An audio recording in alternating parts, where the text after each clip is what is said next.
হরে কৃষ্ণ, দণ্ডবত প্রণাম সমস্ত ভক্তবৃন্দের চরণে। আজকে শুনবেন মোহিনী একাদশীর মাহাত্ম্য। কারণ কুর্মপুরাণে এই মোহিনী একাদশীর অত্যন্ত বিশদ বর্ণনা করা হয়েছেন। কারণ যুধিষ্ঠির মহারাজ একবার ভগবান কৃষ্ণকে জিজ্ঞাসা করেছিলেন, প্রভু বৈশাখ মাসের শুক্লপক্ষের একাদশী কি নাম, তার মাহাত্ম্য কি, দয়া করে আমাকে বলবেন। এই প্রশ্ন শোনার সঙ্গে সঙ্গে ভগবান বললেন, এই একই প্রশ্ন একবার রামচন্দ্র ভগবান তার গুরুদেব বৈশিষ্ট্য ঋষিকে বলেছিলেন। ঋষি বৈশিষ্ট্য যা বলেছিলেন তা আমি আপনাকে শ্রবণ করাচ্ছি, আপনি মনোযোগ সহকারে শ্রবণ করুন। বৈশাখ মাসে এই একাদশীর নাম হলো মোহিনী একাদশী।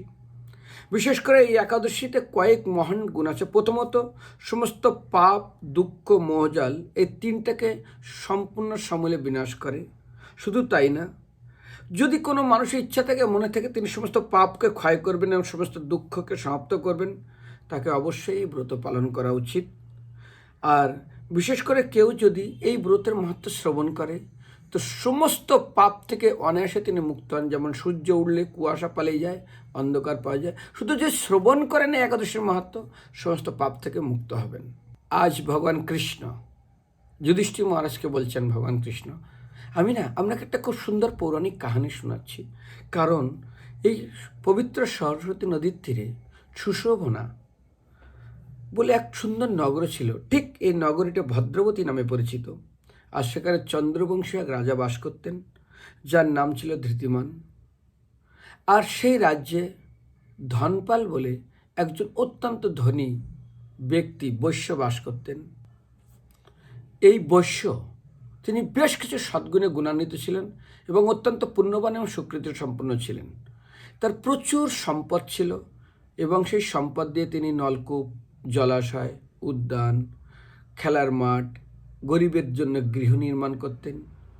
প্রধানত তার গুণ ছিল তিনি ছিলেন বিষ্ণুভক্তিপরায়ণ এবং অত্যন্ত শান্ত প্রকৃতি।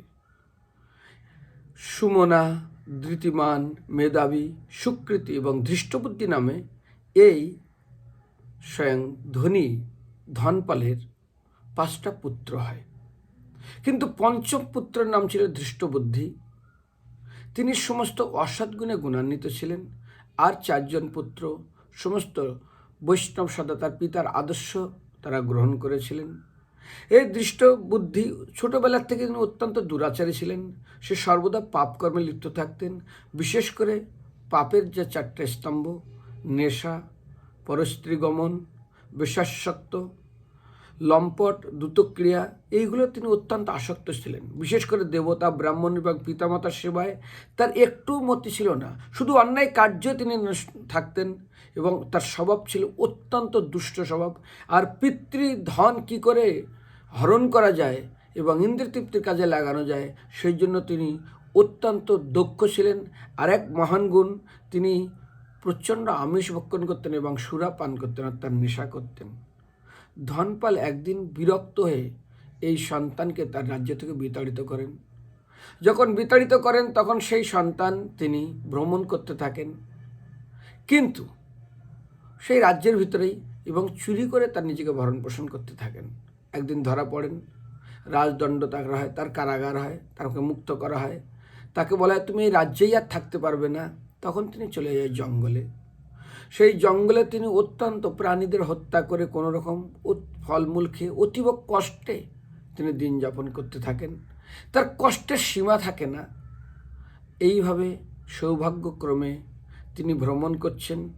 ভ্রমণ করতে করতে একসময় বৈশাখ মাসে কৌণ্ডিন্য ঋষি তিনি গঙ্গা স্নান করে তার আশ্রমে ফিরছেন এবং তার গায়ে, কারণ স্নান করার নিয়ম হলো যে কাপড়ে স্নান করা হয় তাতে যেন গায়ে যদি শুকানো হয়, বিশেষ করে গা মুছতে নেই। তো যাই হোক, এই কৌণ্ডিন্য ঋষির শরীরের কাপড়ের জলের এক ফোঁটা কিছু অংশ এই ধৃষ্টবুদ্ধির গায়ে পড়ে।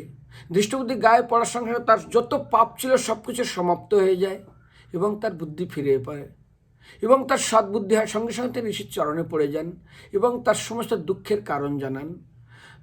এবং ঋষি তার দুঃখে দুঃখিত হয়ে বলেন, আরে ভাই শোনো, আগামী বৈশাখ মাসের শুক্লপক্ষের যে মোহিনী নামে একাদশী আসে না, তুমি এটা অত্যন্ত নিষ্ঠা সহকারে তুমি পালন করো। তোমার সমস্ত সৌভাগ্যের অধিকারী হবে এবং তোমার দুঃখের সম্পূর্ণরূপে অবসান হবে। আরে ধৃষ্টবুদ্ধি শোনো, এই একাদশী এত মাহাত্ম্যপূর্ণ, শুধু এই জন্মে না, হাজার হাজার জন্মের পাপ সমাপ্ত করে দেয়।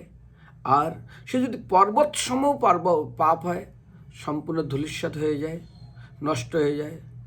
এই কথা শ্রবণ করে কণ্ডিনী ঋষির কাছে তিনি অত্যন্ত প্রসন্ন হলেন এবং অত্যন্ত নিষ্ঠা সহকারে এই দৃষ্টবুদ্ধি তিনি এই ব্রত পালন করেন।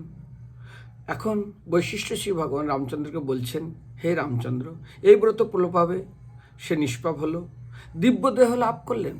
অবশেষে তিনি বৈকুণ্ঠ থেকে রথ আসলেন, সেই গরুড় চিহ্ন রথে অবস্থান করে তিনি বৈকুণ্ঠে গমন করলেন। হে রাজন, ত্রিলোক মোহিনী ব্রত থেকে আর কোনো শ্রেষ্ঠ ব্রত নেই। যজ্ঞ, তীর্থদান, দান, পুণ্যকর্মের এই ব্রত সমন্বয়ে এই ব্রতটা কেউ যদি শ্রবণ করে তাহলে সহস্র গোদানের ফল অতি অনায়াসে লাভ করবেন, অন্তিমে ভগবানের কাছে যাবেনই। হরে কৃষ্ণ।